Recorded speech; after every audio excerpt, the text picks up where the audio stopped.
السلام علیکم ویورز، میرا نام عطاء الرحمن اور آپ دیکھ رہے ہیں عطاء بخاری یوٹیوب چینل۔ قرآن کریم کی مسلسل ایکسپوزیشن کے سلسلہ میں آج ہم سورہ النساء کی آیت نمبر 35 کی ایکسپوزیشن کریں گے۔ اس آیت میں بتایا جا رہا ہے کہ اگر شوہر اور بیوی کے درمیان کوئی تنازع، کوئی جھگڑا پیدا ہو جائے تو پھر کیا کرنا ہے، اس سے متعلق کیا قانون ہے، وہ قانون دیا جا رہا ہے۔ تو اگین یہ فیملی لائف کے لیے بڑی اہم آیت ہے، اس کو سمجھنا کہ ضابطہ کیا ہے اگر ہسبینڈ اور وائف کے درمیان کوئی جھگڑا پیدا ہو جاتا ہے، تنازع پیدا ہو جاتا ہے، کوئی اختلاف کھڑا ہو جاتا ہے تو اس کو کیسے اس کا حل کرنا ہے۔ تو شروع کرتے ہیں۔ کہا یہ جا رہا ہے کہ وَإِنْ خِفْتُمْ شِقَاقَ بَيْنِهِمَا، اور اگر تمہیں ان دونوں شوہر و بیوی کے درمیان جھگڑے کا خدشہ ہو، جھگڑے کا اندیشہ ہو، تو پھر کیا ہے، کیا کرنا ہے، آگے اس کا سلوشن بتا رہا ہے۔ کہہ یہ رہا ہے کہ فَبْعَثُوا، تو تم مقرر کرو، اپوائنٹ کرو، مقرر کرو، کس کو اور کیا مقرر کرو؟ کہہ رہا ہے کہ حَكَمًا مِّنْ أَهْلِهِ، ایک ثالث اس شوہر کے خاندان سے مقرر کرو، اور آگے کہہ رہا ہے کہ وَحَكَمًا مِّنْ أَهْلِهَا، اور ایک ثالث اس بیوی کے خاندان سے۔ اب یہ دو ثالث ہو گئے، شوہر کے خاندان سے ایک ثالث لے لو اور بیوی کے خاندان سے ایک ثالث لے لو۔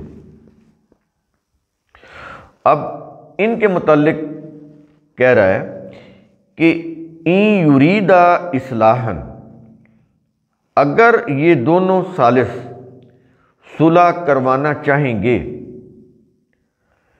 یہ آگے یرید ہے نا، کرانا چاہیں گے، ارادہ رکھتے ہوں صلح کرانے کا، اگر ان کے درمیان مصالحت کا وہ ارادہ رکھتے ہوں تو اس میں پھر یہ بھی آ جاتا ہے کہ اگر شوہر اور بیوی بھی ایک دوسرے سے صلح کرنا چاہیں گے تو یہ دونوں چیزیں آ جاتی ہیں۔ ثالث بھی صلح کروانا چاہتے ہوں اور شوہر اور بیوی بھی آپس میں صلح کرنا چاہتے ہوں، تو تبھی معاملہ حل ہو سکتا ہے نا۔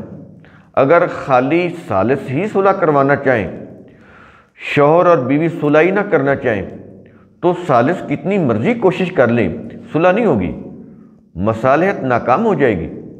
مصالحت تو اسی وقت فائدہ مند ہو سکتی ہے، ثالثوں کی تقرری اسی وقت فائدہ دے سکتی ہے کہ جب ثالث صلح کرانے میں مخلص ہو، دانش مند ہو، مخلص ہو، اور شوہر اور بیوی یہ بھی صلح کرنا چاہتے ہو، فیئر ہوں، کسی انا یا ضد میں اپنے آپ کو مبتلا نہ رکھے ہوئے ہوں، اپنی کسی ضد پر نہ اڑے ہوئے ہوں، دونوں اپنی اپنی غلطی مان کر وہ یہ تہیہ کیے ہوئے ہوں کہ نیکسٹ ہم ایسا نہیں کریں گے اور ہم نے ایک ساتھ زندگی گزارنی ہے، تو تبھی یہ صلح کا عمل ہو سکتا ہے۔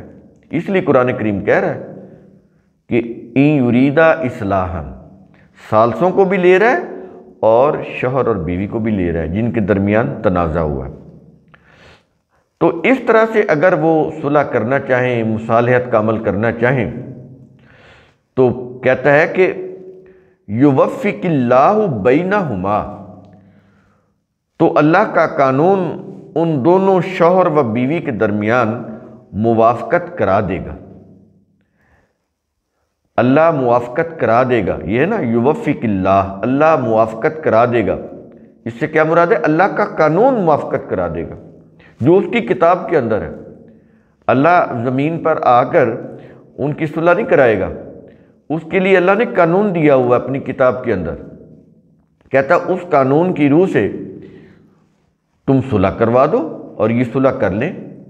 اگر ثالث اللہ کے قانون کو، جو فیملی لاز ہیں، جو جتنے بھی قوانین ہیں فیملی لائف سے متعلق، وہ ان کے سامنے ہوں اور انصاف کے ساتھ، اخلاص کے ساتھ، اگر وہ اچھی نیت کے ساتھ، دانش مندی کے ساتھ، حکمت کے ساتھ وہ مصالحت کا عمل کرنا چاہیں، اور آگے یہ شوہر اور بیوی بھی مصالحت کرنا چاہیں، آپس میں ایک دوسرے کے ساتھ صلح کرنا چاہیں، تو یہ اللہ کے قانون کی روح سے ہوگا نا۔ تو کہتا ہے کہ پھر ان کے درمیان موافقت پیدا ہو جائے گی اگر وہ ایسا کچھ کرنا چاہیں تو۔ اگر کرنا ہی نہ چاہیں، اللہ کے لا کو مانے ہی نہ، اپنی ضد پر ہی اڑے رہے، تو پھر یہ صلح کا عمل تو نہیں ہوگا۔ یہ چیز اس آیت کے اندر کہی جا رہی ہے۔ یہ کچھ کہنے کے بعد آیت کے آخر میں کیا یہ رہا ہے کہ ان اللہ کان علیما خبیرا، بلا شبہ اللہ جاننے والا، خبر رکھنے والا ہے۔ اب یہاں پر یہ چیز کیوں کہی جا رہی ہے؟ یہاں پر اس لیے کہی جا رہی ہے کہ جو اللہ کا قانون مکافات ہے وہ تمہارے اوپر نظر رکھے ہوئے ہے کہ تم میں کون زیادتی کر رہا ہے، کون صحیح ہے، کون مخلص ہے صلح کرنے میں، کون مخلص نہیں ہے،